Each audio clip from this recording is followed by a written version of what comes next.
Hey, why won't she sink? Well, it's because it's the Great Salt Lake. And? Yeah, dude, there's salt in it. It's like the saltiest lake in the world. It makes things buoyant, you know? It just floats. You gotta be kidding me. No. Sink your pool! Showcasing local talent, professionals, and everyday people making Salt Lake City what it is today. It's time for another episode of the I Am Salt Lake podcast. What's up, Salt Lake City? I want to welcome you guys to episode 129 of the I Am Salt Lake podcast. My name is Chris Hollifield. I am your host. Welcome to my show. I got a great episode for you guys today. I got a lot to talk about, so thank you so much for checking it out, downloading, streaming, however you're listening to the podcast. Thank you so much for checking it out. Got a lot of really great feedback on my last episode where the tables were turned and Richie T. Stedman did an interview with me. If you haven't had a chance, go back, check it out. Take a listen to that episode 128. You can find that at iamsaltlake.com. You get an opportunity to get to know me a little bit better, kind of find out my history, where I came from. It's all in that interview, so make sure to check that out. Take a listen, and I'd love to know your feedback. I've got a lot of really great feedback. Thank you so much, everybody, for your text messages, for your Facebook messages, Twitter messages, for letting me know how much you enjoyed listening to that interview with me. There is an email I want to read really quickly that I received right after that interview from listener George Allen. He just writes in, "Hey buddy, I just listened to your interview with Richie. I'm a trucker from Harriman. I found your podcast when I think Richie and Carrie talked about it on the radio. Dude, I absolutely love your podcast. I've always wanted to live downtown and live that urban lifestyle. I had kids early and had to provide for them, so that idea went out the window. But one day I'll be down there. Once again, I think your local angle is great. I know it's hard to get into places, but I truly enjoy the interviews of local shops and vendors. Keep up the great work. George Allen from Harriman, Utah." Thank you so much, George, for sending in that email. Really, really great to hear from the listeners what you guys enjoy. I got some great interviews with some local vendors, some local shops, so you're going to want to stay tuned for those. A lot of really great interviews coming up on the I Am Salt Lake podcast, so make sure you subscribe in iTunes, Stitcher Radio, however you listen to the podcast. That way you don't miss a single episode of the show. Like I mentioned, I got a great episode with Dr. Nick. He's been doing some different things around town with the hip-hop community. He does the open mic checks at Barbary Coast.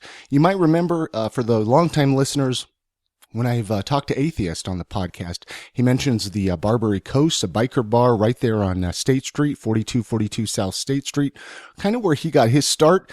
Anyways, Dr. Nick contacted me and he said, "Hey, let's sit down, let's chat, and I'll kind of share the story of how those nights started at the Barbary Coast and kind of everything that he's up to." Really great guy. We met over brunch and we chatted. We talked at the Barbary Coast.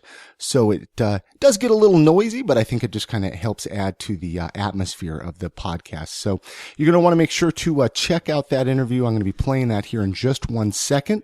First of all, I want to mention a couple of sponsors. We actually got a brand new sponsor for this episode, Peach Treats. You might be familiar with her, Tiff, over at Peach Treats.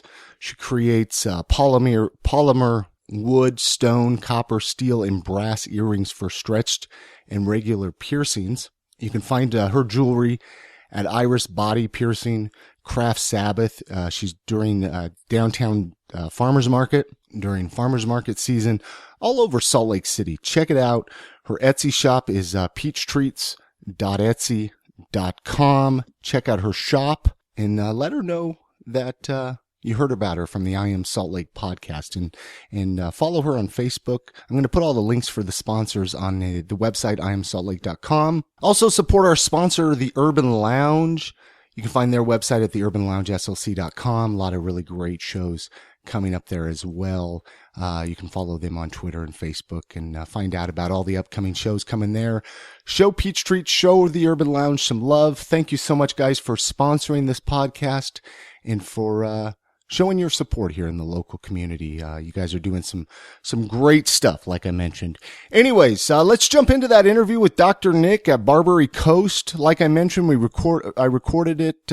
We recorded it over some brunch. We had some beers. We chatted. We recorded it at 4242 South State Street at Barbary Coast. Great biker bar. Great place to grab a drink. Great place to grab some food. Really, really cool atmosphere. So anyways, let's jump into that conversation that I had with Dr. Nick at Barbary Coast in Salt Lake City, Utah.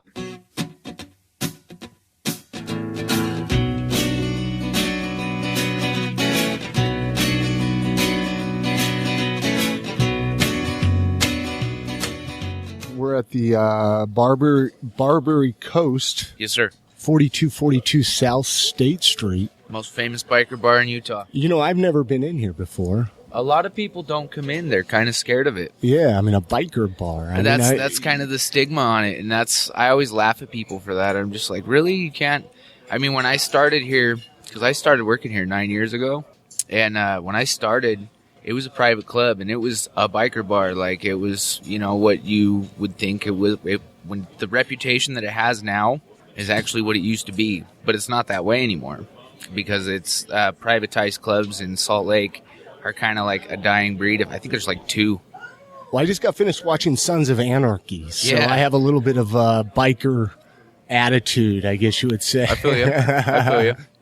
No, so anyways, I mean, let's just kind of start right at the beginning. Why don't, because I don't know a lot about you, Nick.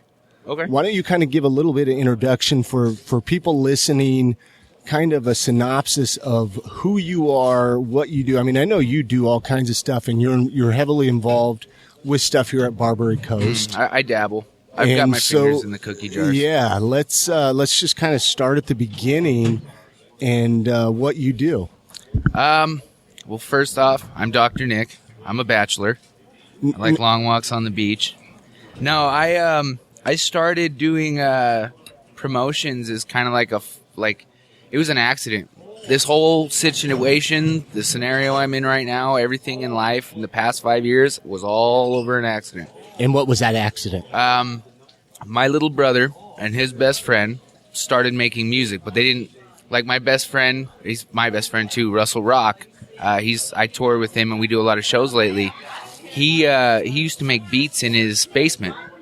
And my brother used to write his rhymes and everything. And I was fairly, at the time, I had a little extra money, and I would go over and they'd be like, well, check this out.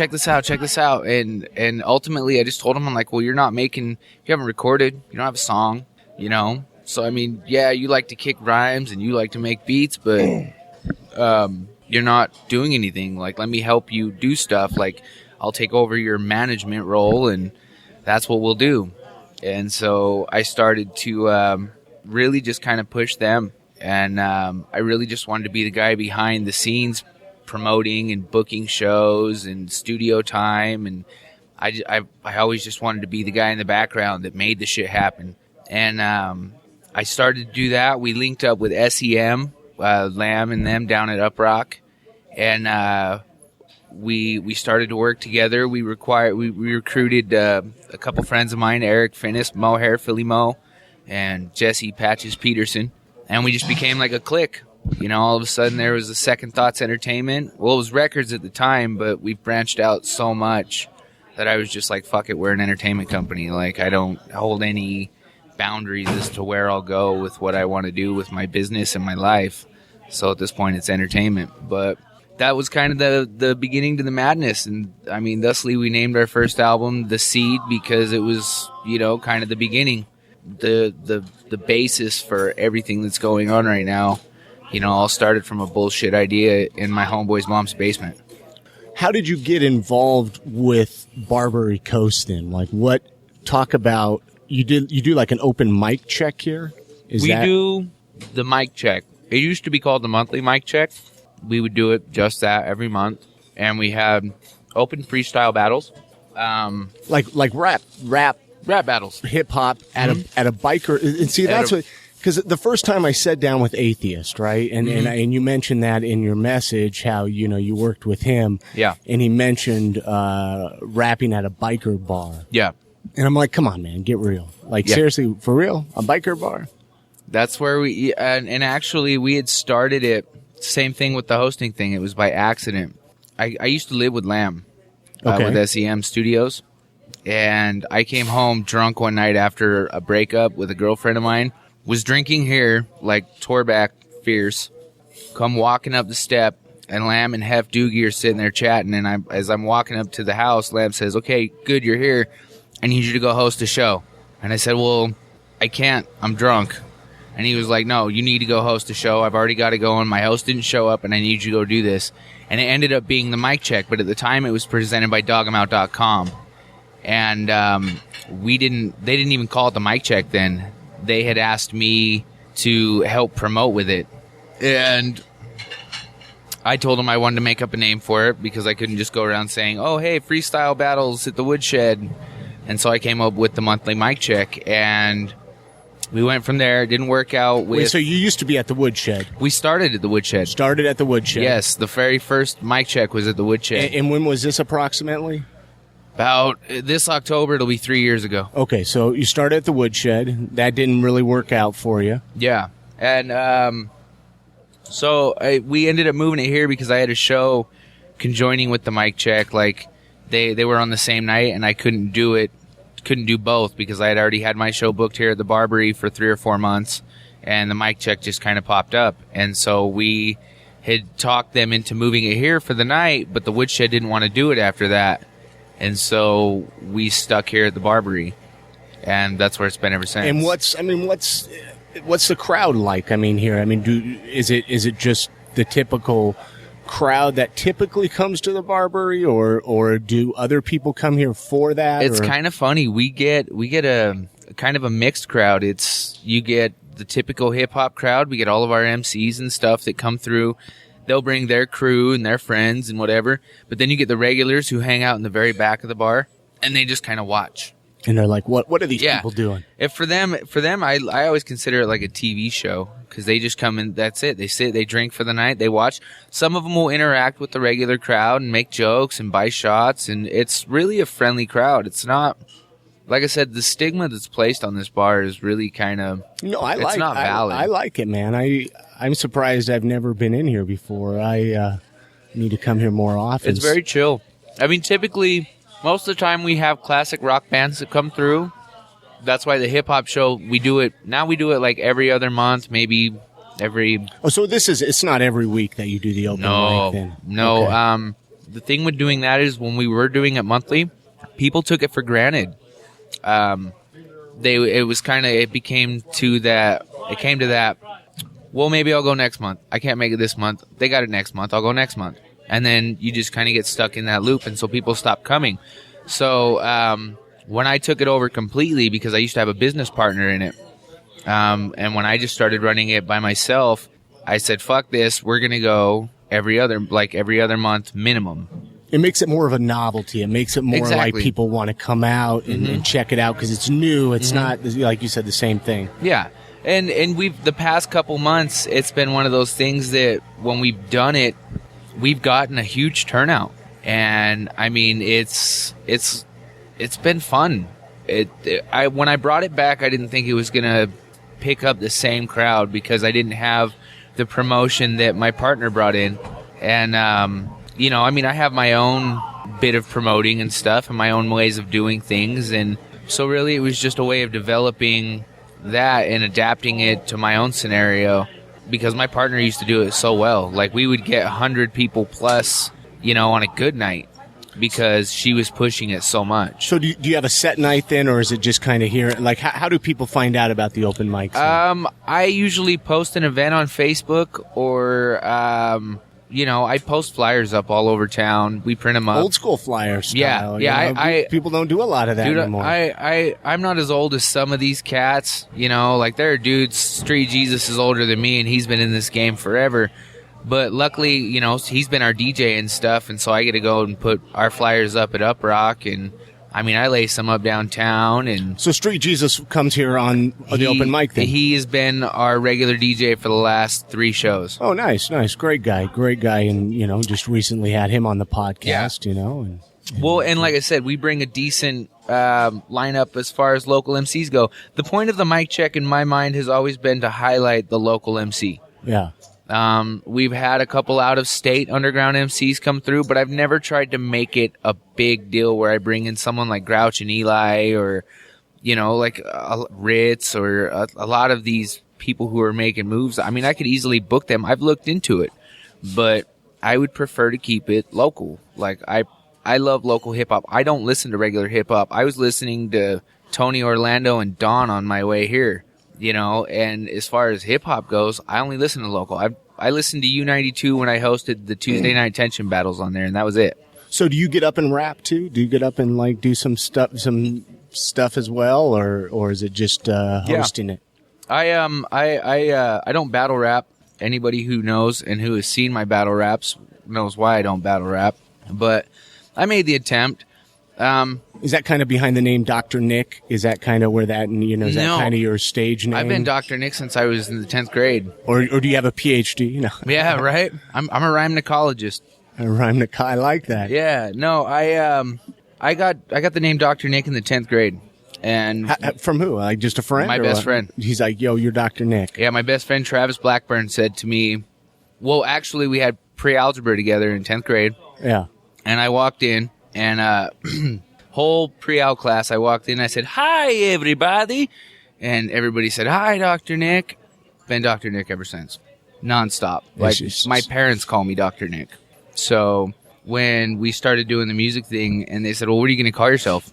I said, well, I'm already Dr. Nick. I've been Dr. Nick. Everybody calls me that. We're just going to go with that. And you do karaoke nights here as well? We're starting karaoke on February 5th. Okay, yeah, because I saw something about that online. I was like, well, I got to touch that, karaoke. It was kind of an accident. Same thing. Everything's an accident with me. My mom has kind of got me in this motion where if you put it out into the universe, it just kind of falls into place. If it's meant to be, it's meant to be. It's like the Lebowski syndrome is what I call it. The universe provides, And so, yeah, talk about the karaoke. So is that going to be a weekly thing, or is that just going to kind of be It's going to be weekly. Every Wednesday starting February 5th here at the Barbary. It was just one of those things that I frequent karaoke. That's kind of how I got my start singing and rapping and stuff. People had coerced me into doing karaoke stuff, and I do it all the time. I do it a lot here at the Barbary.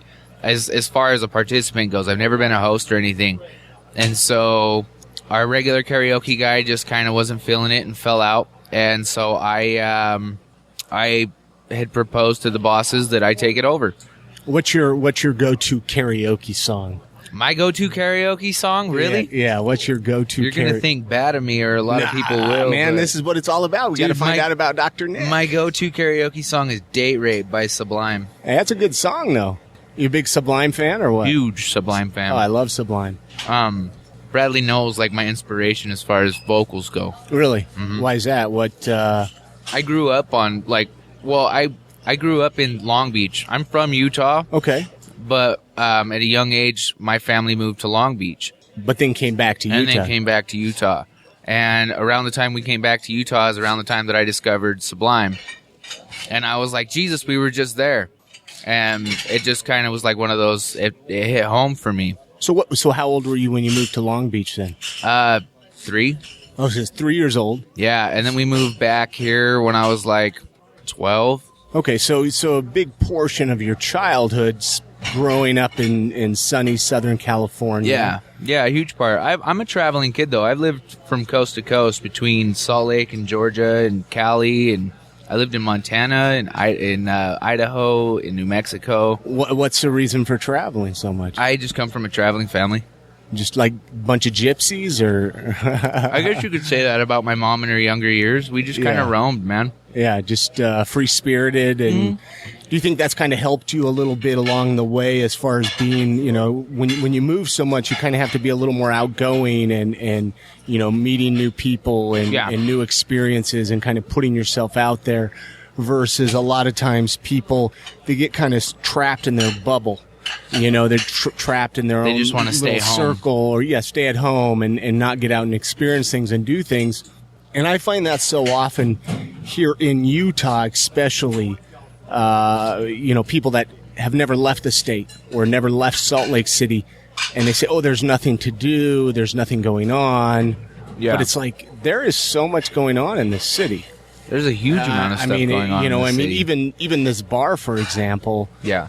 I mean, I've been in Salt Lake for how long, and I've never been here. I mean, there's another place I haven't experienced. Well, I find it interesting too. I mean, even with this bar, yesterday we had a memorial here. One of our regulars' sister passed this week, and we had a huge deal here. The bar was packed. Really? They had a raffle and an auction. There was 100+ people here, all celebrating the life of this, chick who died from cancer. Can't fuck cancer, by the way. That stuff will get you, man. I'm saying, dude, and we're not just, like I said, people assume that, it's biker bar. There's hard asses wearing patches in there. Do you get that? Do you get that here? Oh yeah. No, we get tons of patch wearing clubs that come through here. It's been that way since. I mean, we've been here for 25 years. This bar. Yeah. And for me, honestly, to be able to base our hip hop shows around this club has been an honor for me, because it's a way for me to give back. Like, the owners of this bar have done so much for me personally, to be able to bring them a crowd and a show every other month or so and kind of give back. I mean, in that sense, it really is. Like, I've brought money into the bar. Yeah. And I enjoy that. Is it still the same original owner? Same owner, Randy Finnis. He just bought you a drink. Oh, wow. That's the man. Man, I'll have to sit down with him sometime. He's all over these walls, all these pictures. This is all him and his adventures. You got Evel Knievel. Sign that picture for him. We got the dude that broke the land speed record on the car up there. These walls literally have history on them. I mean, Utah history. Yeah. I mean, every single Easy Rider magazine or biker magazine on the wall features the Barbary Coast in it. And these are nationally accredited magazines that people, thousands of people have subscriptions to this, and they read about the Barbary Coast Saloon. So it lives up to the hype, because, like I said, we do get, it's not as prevalent as it used to be, but we still get the crowd that got the name for the bar. And while we're talking about them for a little bit, they have food here as well. Yes, absolutely. You say it's some of the best breakfast around. $6, you get a freaking feast. Now, what's their dinner options like? I mean, pretty good burgers. Full menu. Fried food, sandwiches. They run a daily special throughout the week, a lunch special, and breakfast on Saturdays and Sundays. And it's been it used to be back in the day, because I've been coming here since before I was 21, because when it was a private club, you could come in here with your parents and have breakfast. And so my mom would bring me in here, and we would have breakfast when I was a kid. Back in the Utah private club days. Back in the day. When you could smoke in the bars. Yeah. That actually, we were one of the last clubs that you could do that in, because our bar license didn't expire till like 2 years after that law went into place, and it was part of that the licensing agreement that you could smoke in this bar. Really? And so for 2 years after the smoking laws went out, you could still smoke in this bar. So I bet you it was pretty crowded, and people still came here for a smoke, and it still does. I mean, like I said, we have our moments. We do a lot of the big orange container outside is a stage. Really? Mm-hmm. So what do you have, like outdoor in the summer and spring times, we do outdoor shows. We shut off the parking lot. People drink. We have this huge, all of a sudden the bar becomes a compound. Really? What kind of music? All kinds of music? All kinds of music. We do classic rock. They have, right now, I know they're trying to currently book David Allen Co. So they do, like Rebel Country. We do our hip-hop shows. We're trying to, because we do our tour, we set off on May 30th for our Searching for Sasquatch tour. And when we do our return show here at the Barbary. Now that tour, what's that tour all about? You said Searching for Sasquatch? Yeah. It's a Northwest American tour. It's myself, Russell Rock, Black Lion, MC Pigpen, and Icy Blue. Okay. And we're basically hitting 8 dates throughout the Northwest. And I'm not familiar with all those names. They're all Salt Lake City people. All Salt Lake local. Okay. And like I said, I try and keep it local. Whenever I book a tour, it will always be with local people. But we're doing Boise, Seattle, Portland, Eugene, Mount Shasta, and then we're playing Hip Hop Roots Las Vegas, and 2 dates in Salt Lake. We're playing the Woodshed and the Barbary Coast. And when is this, or has the dates not been announced yet? They're from May 30th to June 7th. Okay, so a few months out. Yep. And again, I'm going to put the links for your Facebook, if that's okay with you, so people can connect with you on Facebook. Mm-hmm. That way they can find out about these dates and everything you do. Now back to the shows here. You were mentioning, during the summer and all that. Is there a way that people can find out what's going on here at Barbary? The Barbary Coast has a Facebook. Do they? Okay, they have a Facebook. Which all you have to do is just search Barbary Coast Saloon, and it'll come up. And I'll put the links on the show notes on the IamSaltLake.com website as well, so people can go there and connect with this place and get involved and see what's going on here. Any other well, let's actually back up just a little bit here. Now, you mentioned you came from kind of a traveling family. Uh-huh. Was music always an important thing growing up for you? Absolutely. Like with your parents or your mom or my grandpa to this day, he's 70, he'll be 73 this year, and he still goes on tour once a year. What is your grandpa, you said? Yeah, he's a country musician. Really? And he goes on tour, him and his band, they go on tour. They do at least 5 states once a year. He's performed with amazing people, Willie Nelson, Johnny Cash, Waylon Jennings. He has a hat that he has all of their signatures on, and it's like his pride and joy. Every time he does a live show with a big name, he gets the hat signed by him, and that's what he does. And what does he play? He plays guitar and he sings. And my mom is a singer as well. She used to be in a choir that performed at Disneyland. When I was a kid, we got to go to Disneyland for like 3 or 4 days for free because my mom performed for 4 days. In a choir, what kind of music? Just choir? It was Christmas. It was during Christmas time. So it was she actually had the solo for Blue Christmas by Elvis Presley. And so, like I said, I grew up in a musical family. Hip hop's kind of my fallback. I always tell people I do hip hop because I can't play guitar. Okay, so you don't play any musical instruments? I play the trumpet and the drums and the ukulele. Any good at the ukulele? I'm actually picking it up. I got it a year ago, and now that's a pretty sweet instrument, man. It's like my saving grace. I go home because I work here at the bar, so I go home late at night, and as I'm unwinding, I just kind of sit and strum. Currently, I'm learning how to pick, and it's a lot harder. But I mean, it's kind of my thing, man. Me and Velma all night long. Yeah. So traveling around so much, I mean, why why Salt Lake City? What brought you to Salt Lake? It's like a black hole. I always end up here. But is the rest of your family here? We're all from here, but no. My grandparents died when I was 10 years old, and they were kind of like the glue for our family. Once they passed away, everybody moved. My uncles and aunts split between New Mexico and Idaho, and then my other uncle who was already living in South Carolina. And like I said, it was just at that point, everybody just kind of split. And so where I lived was in between family spots. When I moved to Idaho, it was because my Uncle Jimmy and my Aunt Linda and them lived up there. When I moved to Montana, it was because my mom sent me to live with my grandpa for a little bit. New Mexico, my other uncle and aunt lived down there. And Georgia, I was 14 and my mom sent me to go live with my uncle because I was a troublemaker. Did you get into a lot of trouble growing up as a kid? No. At 14, I just didn't get along with my mom's husband.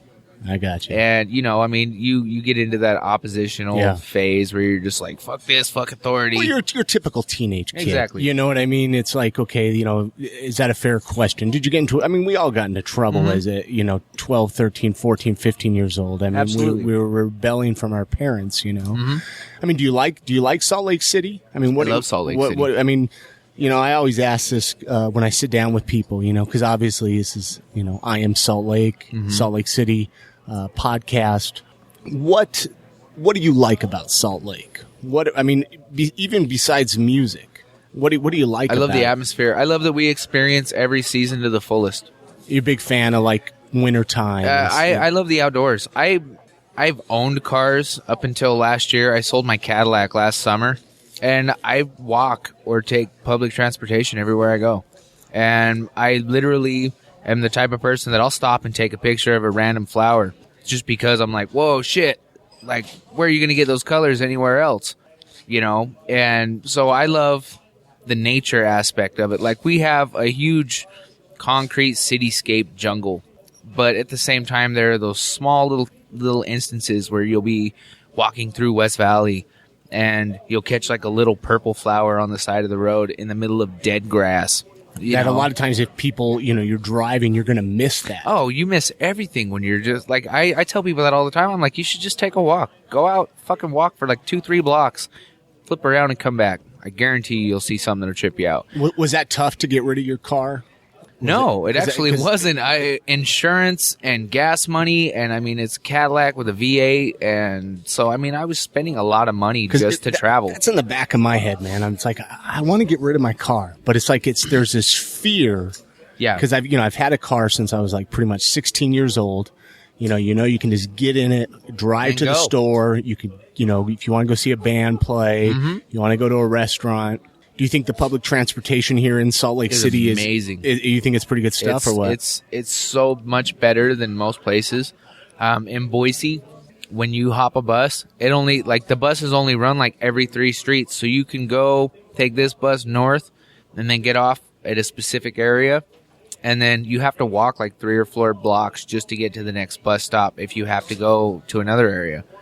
What about on like really snowy days, man? I mean, do you just bundle up or what? I don't know if you've seen my coat, but I rock this huge leather trench coat that's like half a cow.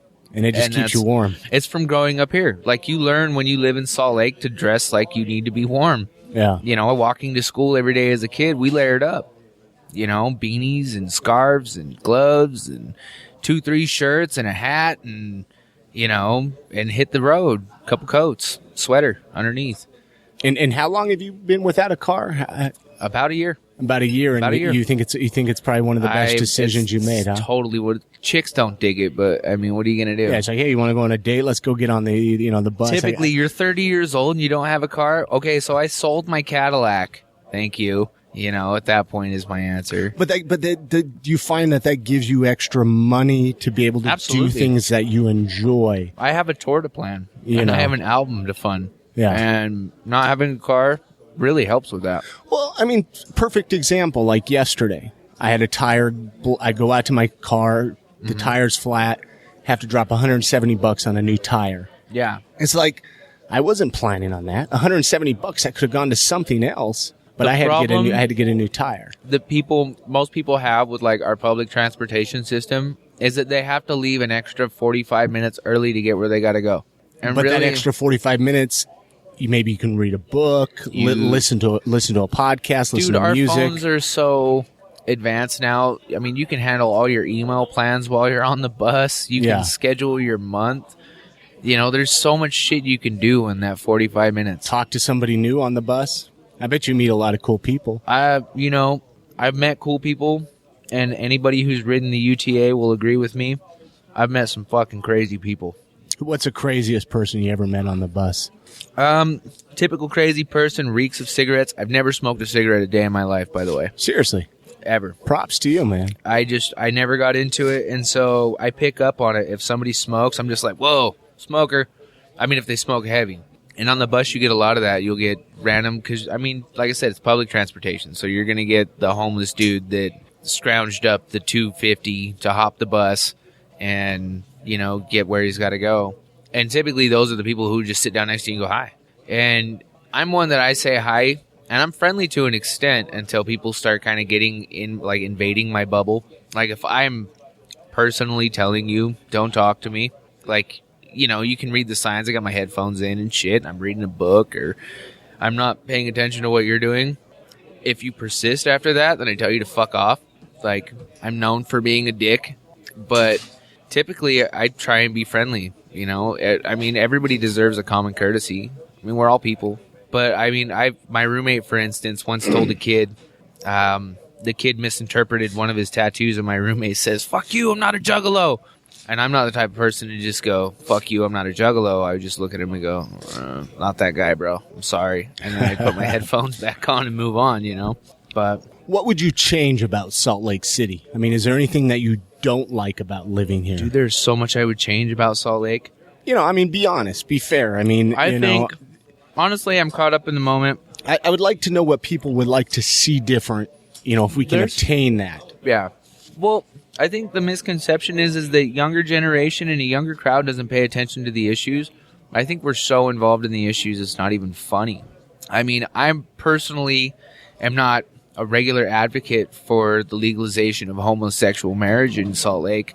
I'm not like out there every day pushing for it, but I don't agree with people helping keep it banned. Yeah, the wasting all that money. Yeah, and it's one of those things that it's like, it's just everybody and their mom has the God-given right to be happy. And if that's what makes somebody happy, then they're not hurting you. Why be opposed to that? I think really just our social stigmas in Salt Lake. A lot of people are like, well, I'm not going to go to a hip-hop show because of this, that, and this, and I don't want to get shot and whatever. And it's like, well, where are you going and what show did you plan on seeing where you were going to get shot? Because I've been going to local hip-hop shows for... Wait, people are afraid that if they go to a local hip-hop show in Salt Lake, they're going to get shot. When I wanted to bring the mic check to the Barbary Coast, the first thing that they had presented to me was, well, there's not going to be fights, are there? Is there going to be violence? Is there going to be stuff that goes down? And I had to convince the owners. And the funny thing is we told them no. We're like, no, that shit doesn't happen. Like, that's all unfounded. And the very first mic check we did, AK punched Dumb Luck on stage in the middle of a rap battle. And it was just one of those things that I was like, whoa, shit, like, I was wrong, And I had to tell the bosses the next day, look, that was a mishap. It was just one of those things. Sorry. So typically they're pretty chill and pretty, inviting to newcomers and... Absolutely. And then, like I said, it just depends on what you go to. I mean, with every hip-hop scene, there's the element of the other side of the tracks. And so if that's the show you're going to go to, then there's probably going to be some shit that goes down. Typically, when we do the mic checks here, though, I present it as a chill evening inside with good local music, and we all hang out and just party and enjoy each other's company.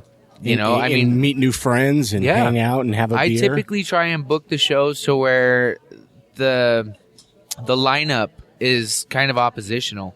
So you get the people who come for the horrorcore rappers and they get to see the positive hip hoppers, or you get the people who come to see the gangsta rappers and they see the horrorcore rappers and they're like, oh, that guy did this, that, the other, So, I mean, really, I just try and keep it kind of, variety, dude. Variety is the spice of life. So when we do the shows, I try and keep a variety on the bill.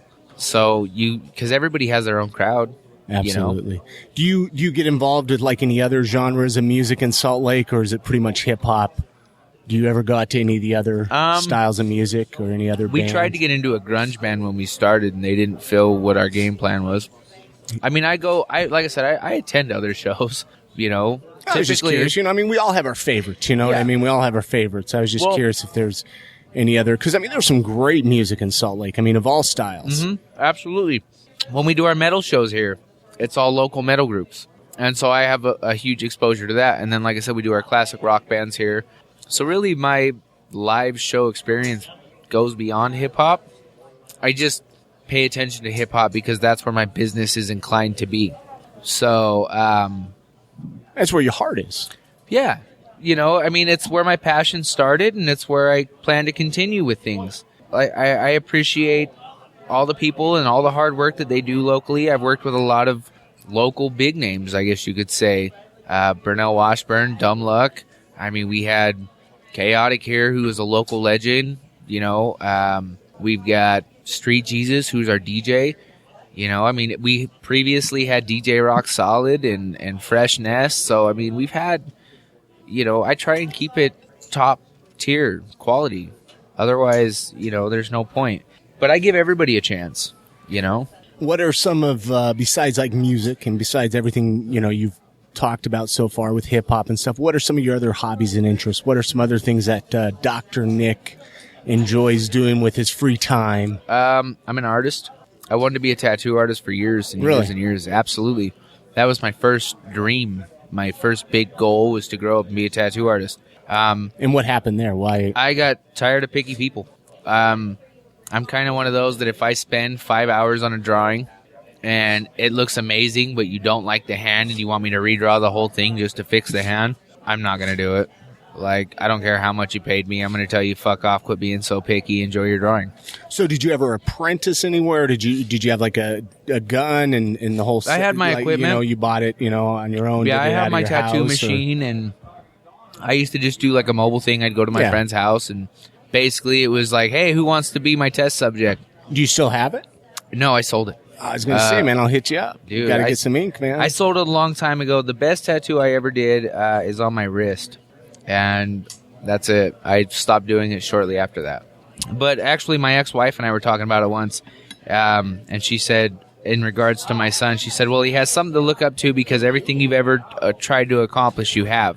And I wanted to be a tattoo artist. Granted, I wasn't like a professional, but like I said, I still attempted it and went around and did ink for people. I wanted to be a chef, and I was a pastry chef in Park City for 2 years at Chez Betty. I was their head pastry chef, and I've been a cook for 15 years. And then when I decided I wanted to do music, bam, record label executive. Now I'm booking a tour, and I run our monthly shows here, or bi-monthly shows, and then I'm just picked up the karaoke night. Really, kind of the entertainment business has taken over my life in that sense. And how old did you say you were, if you don't mind me asking again? You said how old did you say you were? When I started music? Or no, right now. How old are you now? 30. You're only 30 years old. I mean, you have accomplished so much in your lifetime. Well, I mean, a lot of people, they get kind of trapped in their mundane lives, Everybody, I mean, I even get into it. I mean, it just takes, I look at it like, okay, so you have a bad day. You don't have to let your bad day ruin your life because it's one day and you have tomorrow. You wake up tomorrow, the sun comes up, maybe even if it's cloudy, it's like whatever. I still woke up. Yeah. There's still people that are glad that I'm here. Now I just continue with my day. So, I mean, what motivates you? What keeps you going? My kids, honestly, and I know a lot of people say that, oh, my kids and this, that, and the other, but my oldest son is my pride and joy. How many kids do you have? I have 3. 3 kids? 3 kids. I have a 13-year-old, a 9-year-old, and a 2-year-old. I would have never guessed you had 3 kids. Yeah, man. And, I mean, really, I though their mothers and I aren't together, I still try and set an example for them otherwise. Like, my son... Pretty good relationships with them. Pretty good relationships. Yeah, my oldest 2 know what I do. They stay very focused on their schoolwork and everything, but they pay attention to what I'm doing in my life. My son is under this impression that I'm famous, and I always laugh, and I'm like, dude, I'm not. He went off on my roommate, Russell Rock, who is also my producer. But to a kid, their dad is always famous. I mean, their dad is the shit, It's like, come on, Yeah, no, and it's funny, though, because I never thought that I would be that guy. I never thought that I would have, like, a little kid looking up to me and going, you're the best dude that ever was, and oh, my God, like, you could carry the world on your shoulders. And to have a child look at you like that is kind of like the best inspiration ever. I could imagine. Because you want to live up to it. Yeah. Like, I don't want my son to look at me and go, my dad's a loser. See, and I don't have any kids, so but just hearing those stories, it's like, man, I want some kids, man. I never thought I would be a dad.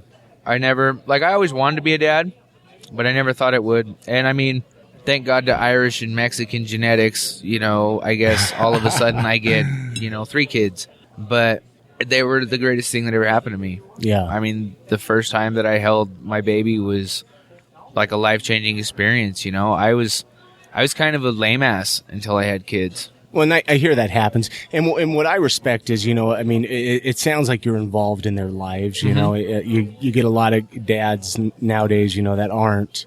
Yeah. No, I go to basketball games and, I mean, my son and I hit up Comic-Con last year. And nice. We did all 3 days, and somebody asked me, so why the fuck did you go all 3 days? Because he wanted to go all 3 days, man. Like, that's all there is to it, You're only a kid once, Exactly. And I made him a photo book, and we got pictures and memories. And the best thing about having kids is they're like little you. I'm not your typical rapper. I'm a comic book nerd and a video game geek. When I'm not at work and focusing on tour and music shit, you can catch me in front of my Xbox playing Diablo 3. Like, that's what I do. Or my son and I just read the new 52 series from DC. Like, I'm a nerd, bro. I'm not any kind of. The thing is I never pretend to be something I'm not. I got told by somebody once that I was the most genuine person they had met in the hip-hop scene. And the thing is, like I said, I don't pretend to be something I'm not. I don't walk... When I get on stage, I'm wearing a Trailer Park Boys shirt and a Resident Evil jacket. Do you think a lot of people, not only in the hip-hop scene, but just in general, try too hard to be something that they're not? Absolutely, but that's society's curse.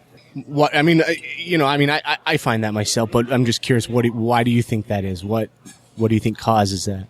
I think you just kind of like it starts with childhood. You fall into that crowd, like you want to be the best. You want to be accepted. Mm-hmm. Oh yeah, it's funny because the way I look now was the way I looked as a kid, but back when I was a kid, it wasn't cool, and people used to talk shit all the time and ride my ass because I had big, thick frame glasses and long hair that was like afroed out, and I wear skinny jeans and this, that, and the other. And now that shit's fucking cool.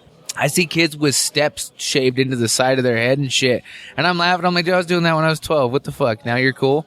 Shit. I should do steps in the side of my hair, you know. I should just do it in the beard, dude. All of a sudden you look like Vinny from Pantera. That'd be pretty sick. What's your all-time favorite movie? If you had to pick one movie. The Big Lebowski. That's a good movie, man. It's for years, ever since I was like 15. I watch it like 6-7 times a year. It's kind of next year for Halloween. I was considering buying the complete outfit offline, like hitting up random sweater shops and all that shit, and just going all out. Like the dude's my hero. Like doing that for Halloween or what? Oh yeah. And like I said, I listen to the soundtrack regularly. Captain Beefheart, Her Eyes Are a Blue Million Miles, is on regular on my iPod. Nice. Yeah. Do you have like a motto or a piece of advice that you try to live by? I stole Hunter Thompson's motto: buy the ticket, take the ride. And that's really kind of how I lived.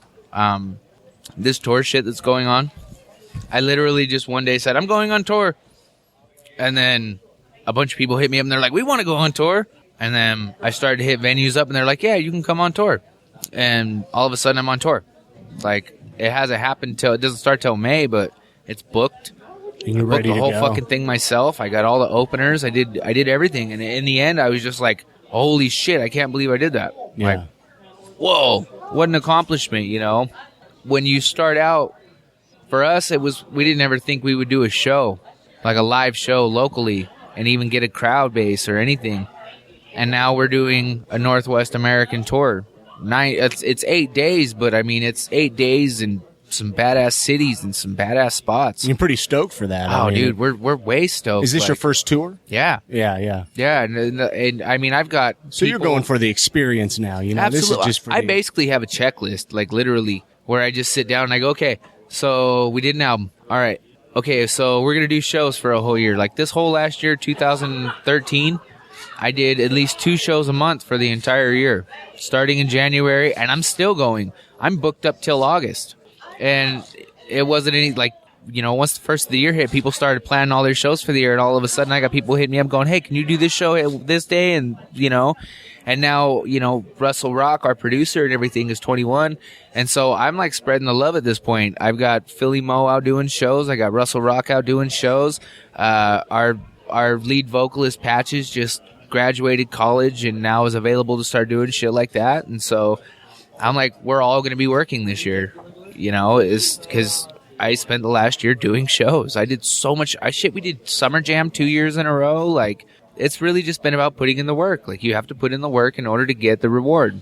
Yeah, people think they could just sit around and people will come to them. You got to work hard and it'll pay off, man. I've learned that about a lot of rappers. Like, they come into the game and they talk a huge amount of shit, but then they don't, you know, like, I saw this thing on Facebook the other day that was something along the lines of, what was it? It was, dude, go out and buy, you know, $300 pair of Jordans, $400 watch, and then, you know, $45 hat, whole new outfit, and then go, hey, man, can you give me a ride?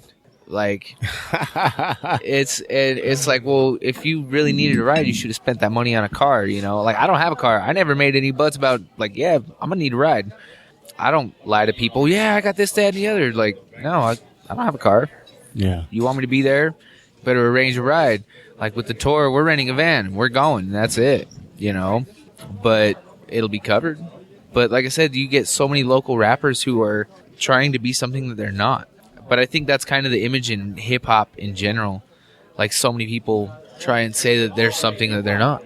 Big diamond earrings. Yeah. And, Nah, dude, I don't rock cubic like, zirconium. Like, I don't have any of that shit. I don't shave, and I have long hair, and that's that. Like, I'm just... Be true to yourself. Yeah, man, I'm me. That's when I hit the stage, I don't pretend to be anything else. I rock my trench coat on stage. I jump around like an idiot, do jump rope over the mic cord and all that shit, and I have a good time. And I really just try and present that good time to the crowd and hope that they feel what we're doing. Absolutely. So, well, I appreciate you sitting down and chatting with me, Nick. What do you have coming up that you want to promote in the next little while? I mean, obviously you got your tour coming up. People can, I'll put your Facebook page link on there. Okay. I mean, or anything else that you want to talk about before we completely close out here? We have the next mic check is March 1st. It's the underrated Saints edition. Okay. Because it's so far ahead of St. Patrick's Day. I didn't feel right doing a St. Patrick's Day celebration on March 1st.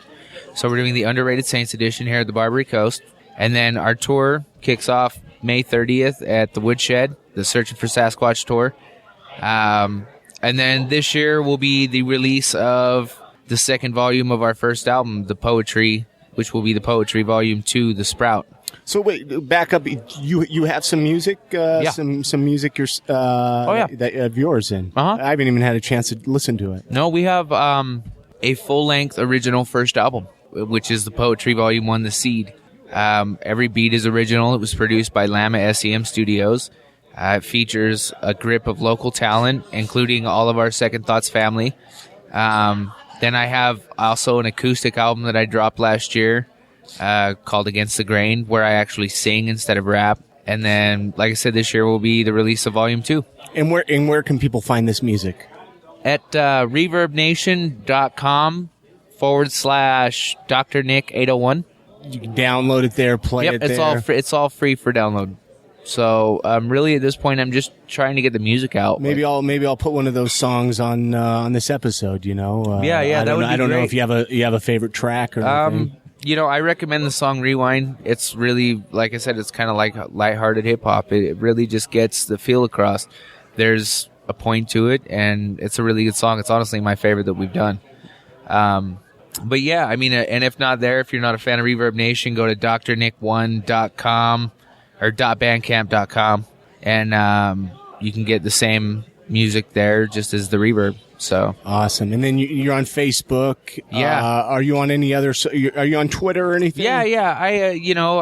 I don't really do the Twitter thing. I have one, but I mean, I guess you can find me there. I think it's like Dr._Maez. Okay. So, but I mean, the best way to get a hold of me is on Facebook, which is facebook.com/Dr. N. Maez. And then Barbary Coast here, 4242 South State Street. Come down here and have a beer. And absolutely, looks like they do some poker here on Sundays. Yeah, we have Chili Verde Fridays and Taco Tuesdays, and I mean it's definitely worth it. Come down to the Barbary Coast; it's one of the best spots in town. Yeah, I like it because it's more of a bar environment. There's not so much club scene. You don't have to worry about hassle or drama. People come here to just relax and have a beer. Speaking of beer, do you have a favorite local beer? A favorite local beer? We used to be in partnership with not partnership. We used to trade with the head brewmaster at Wasatch up in Park City. Yeah. And I'm a huge fan of their apricot. Hefeweizen is delicious to me. Like, I take them and I let it sit upside down so that all the sediment at the bottom goes up to the top, and then you flip it back and pound it. It's a good drink. Good stuff. I'm a Pabst fan, actually. Big Pabst fan, dude. Huh? PBR since back in the day. I used to work my sous chef in Park City. That was his thing. Like, he traveled, he trained all over the world. And I asked him one night, I'm like, how the fuck you come in here every night with a case of Pabst? Like, it's nothing. When you know the head brewmaster at Wasatch, like, you can get great beer and you're drinking Pabst. And he says, I've been all over the world. I drank German beer and I've drank Irish beer. And I can honestly tell you that Pabst Blue Ribbon is the best tasting beer I've ever had in my life. It's good beer. It's decent. It's not, I mean, for a lot of people, their tastes aren't PBR status. But, I mean, yeah. A lot of people don't like hip-hop either, but a lot of people do. To each their own. Exactly. One more question to end the show out with. What do you want written on your tombstone? Had fun. Had fun. Dr. Nick, had fun. I like it. We'll end it there. Thank you so much, Nick, for Thank you, sir. joining me on this episode of the podcast. Appreciate it, man. Thank you so much, Dr. Nick, for coming on this episode of the podcast. Really enjoyed talking with you. I'm going to put all the links to get in touch with him, Barbary Coast, all of the projects that he's up to right there on the show notes at iamsaltlake.com/129. That way you can connect with him and find out what he's up to, what he's doing here in Salt Lake City. I want to thank you guys for listening to this show. I'd love to know your feedback on this episode or any other episode of the podcast. I got a voicemail line that is always open. You can give it a call. Let me know what you think. The number is 385-202-5926. If you are on Twitter, you can follow me on Twitter at IamSaltLake. Connect with me on Facebook at facebook.com/IamSaltLake. I'd love to know what you guys are thinking of the show, how you guys found it, and what you guys love about Salt Lake City. You know, there are a few ways you can help out with the podcast. First of all, you can support our sponsors, Peach Treats and the Urban Lounge, and show them some love, and they're really great people. But also, you can leave a review in iTunes. If you have not left a review, you can click on that iTunes link at I Am Salt Lake. Leave us a 5-star review. Leave a few comments there and let me know what you think of the show. That helps boost our ratings, gets us in front of more people, and really means a lot to me for those of you that have left iTunes reviews.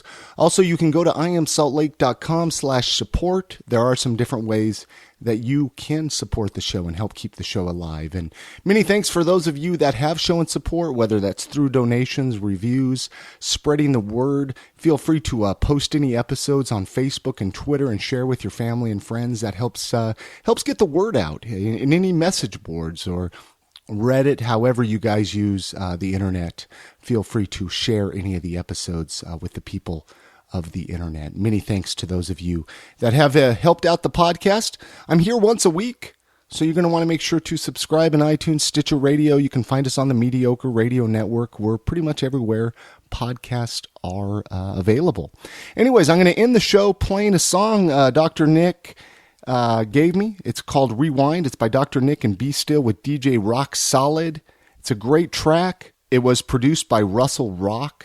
I'm going to put the link for the Bandcamp page so you can get that free download right there on the show notes, iamsaltlake.com/129. Anyways, thank you so much, everybody, for your support. Hopefully you guys are enjoying the city. Thank you so much, everybody. Again, my name is Chris Hollifield, and thank you so much for listening to the I Am Salt Lake podcast.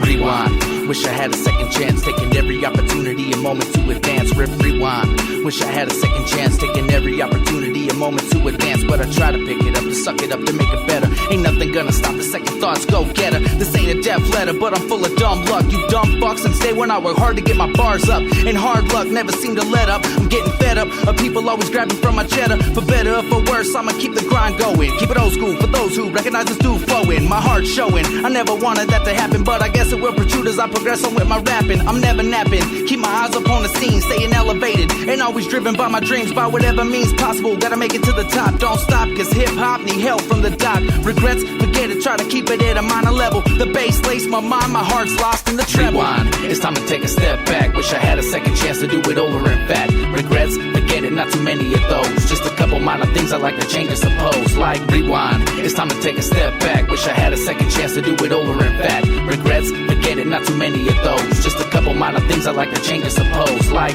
the times have changed, rewind the tape. About 5 steps back, you was blind as fate. Under those spineless tapes with the timeless face. Baby, cradle the essence of life and ride in the bass. Because there ain't no second chances, you fell victim to circumstance. And after that, you're burning your partners for more protection. No affection, that living just for the second and 16. A DT cell they call corrections. Shucks, now you're picking up the pieces. Sometimes easier to leave it, for the choice you do conceive it. But it's grievous when you leave it, cause you'll never get to see the reaction of all the people. Damn, we put our soul in this shit to create fans and shake hands while inking this with permanent markers jammed and rewind it like the sands to remind us of our past. Protect your neck like the woo, or I'ma be on that ass. Lord, free us at last for the peace on my path. It's so far unprotected, man, the greener the grass. The more folks on my journey, the higher level the cash. But that's not what it's about, it's just a perk if you ask. Rewind, it's time to take a step back. Wish I had a second chance to do it over. In fact, regrets, forget it, not too many of those. Just a couple minor things I'd like to change, I suppose. Like rewind, it's time to take a step back. Wish I had a second chance to do it over. In fact, regrets, forget it, not too many of those. Just a couple minor things I'd like to change, I suppose. Like